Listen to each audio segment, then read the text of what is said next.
Praise the lord. హల్లెలూయా. మన జీవితంలో మనతో ఉండే మనుషులని ఆనందపరచడానికి మనం ఎన్నో విధాలుగా ప్రయత్నాలు చేస్తూ ఉంటాం. వారికి ఇష్టమైనది వండి పెట్టడానికి, వారికి ఇష్టమైనట్టుగా జీవించటానికి, వారికి ఇష్టమైనది బహుమతులుగా వారికి ఇవ్వటానికి, అలా మనం చేసినప్పుడు వారిలో కనిపించే ఆనందాన్ని చూసి మనం కూడా చాలా ఆనందపడిపోతూ ఉంటాం.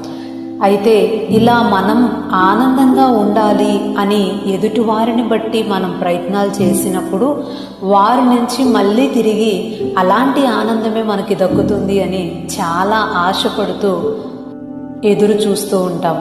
అయితే మనిషిని బట్టి మనం ఎంత ఆలోచిస్తామో దానిని వారి నుంచి మనం తిరిగి పొందుకున్నా లేకున్నా